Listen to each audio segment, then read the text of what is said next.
उस टाइम का मंजर सोच सकती हैं जब उनके परिवार को ये पता चला होगा कि कन्हैया लाल को जान से मार दिया गया है। मैं खुद जब बलियाटी दंगे से जीवित वापस आई थी, मेरे परिवार को यकीन नहीं हो रहा था कि मैं जिंदा और जीवित उनके सामने खड़ी हूँ। धर्म के लिए लड़ रहा है, दिन आवाज उठा रहा है, उसको सो कॉल्ड अंधभक्त और सो कॉल्ड धर्म निरपेक्ष बोला जाता है, सांप्रदायिक बोला जाता है। उत्तर प्रदेश में साफ साफ बोल दिया गया, तुम्हारे ऊपर निर्भर करता है, बोली से समझोगे तो बोली से समझाएंगे और इसे समझोगे तो इसे समझाएंगे, मजाल नहीं है। अरे कुछ नहीं कहना चाहेंगे, ऐसे लोगों को कहना है क्या, चप्पल निकाल के मारो ऐसे ऐसे मौलाना को, जो हमारे देश के विरुद्ध, जो हमारे धर्म के विरुद्ध हो, उसे बख्शा नहीं जाएगा।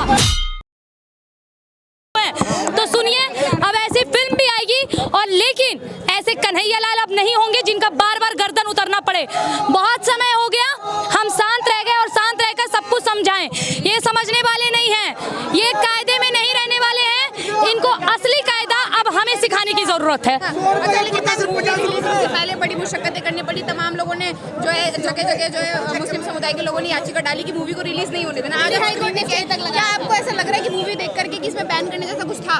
भाई मुझे तो जहाँ तक पता है कि जो भी कन्हैया लाल जी के साथ बीती है उसका 10% भी मूवी में नहीं दिखाया गया है। आप उस टाइम का मंजर सोच सकती हैं जब उनके परिवार को ये पता चला होगा कि कन्हैया लाल को जान से मार दिया गया है। मैं खुद जब बलियाटी दंगे से जीवित वापस आई थी, मेरे परिवार को यकीन नहीं हो रहा था कि मैं जिंदा और जीवित उनके सामने खड़ी हूँ।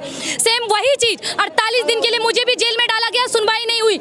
अब सुनवाई इस देश में तब होगी जब आप मर जाएंगे। मरने के बाद आपके लाश पर लफ्ज़ जिहाद खेला जाएगा, आपके मरने के बाद हिंदू जागृत होगा, आपके मरने के बाद ये बताया जाएगा ये बहुत कट्टर थे, हमें जस्टिस चाहिए। हमारे देश में लफ्ज़ जिहाद होने के बाद, एसिड अटैक होने के बाद लोग उनके पास जाएंगे, लेकिन जो जीते जी धर्म के लिए लड़ रहा है, दिन आवाज उठा रहा है, उसको सो कॉल्ड अंधभक्त और सो कॉल्ड धर्म निरपेक्ष बोला जाता है, सांप्रदायिक बोला जाता है। खुशबू जी, आपको लगता है कि अगर ये मूवी लोग देखेंगे तो लोगों में हिंसा जागेगी और लोग आपस में मतलब गर्दन काटते वक्त हिंसा नहीं जागी और मूवी देखने से हिंसा जाग जाएगी? मतलब क्या समझ के रखा है आप लोगों ने?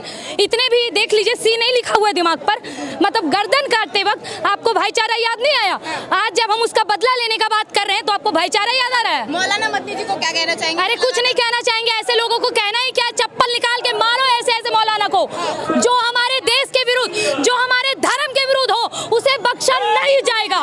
एक बात कान खोलकर सभी सनातनी सुन ले, बंद करें अपने आप के ऊपर और लोगों के ऊपर राजनीति करना, अपने धर्म के लिए, अपनी संस्कृति के लिए, अपने मंदिरों के लिए जागिए, पुनः जागिए, अन्यथा अंजाम बुरा होगा। अंजाम बुरा होगा। इस फिल्म में ऐसा कोई विवादित दृश्य था या कोई ऐसी विवादित बात थी जो इतने टाइम तक इस फिल्म को लटकाया गया? बिल्कुल भी नहीं, ऐसी कोई बात ही नहीं थी।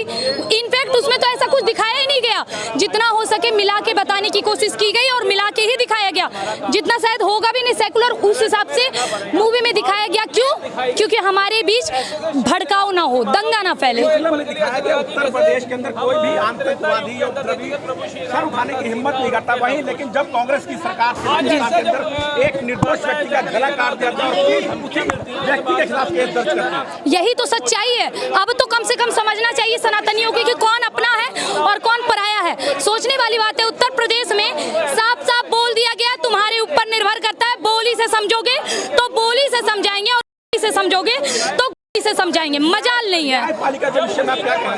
देखिए, ये भारत है और भारत हिंदू बहुल क्षेत्र है जहां हिंदुओं की आबादी ज्यादा है। इस वजह से इस देश ने न्यायपालिका को, न्यायालय को, अपनी न्याय मूर्ति को, संविधान को सर्वत्र अपने माथे पर रखा है। परंतु अफसोसनीय विषय है कि एक समय था जब एक आतंकवादी के लिए आधे रात को कोर्ट खुल जाया करते थे और आज देखिए हमारे देश में जब कन्हैया लाल की गर्दन उतार दी जाती है तो उस चलचित्र को दिखाने के लिए उनके नाम पर एक फिल्म भी नहीं आ सकती है। ये सोचनीय विषय है इस देश के न्यायपालिका के लिए।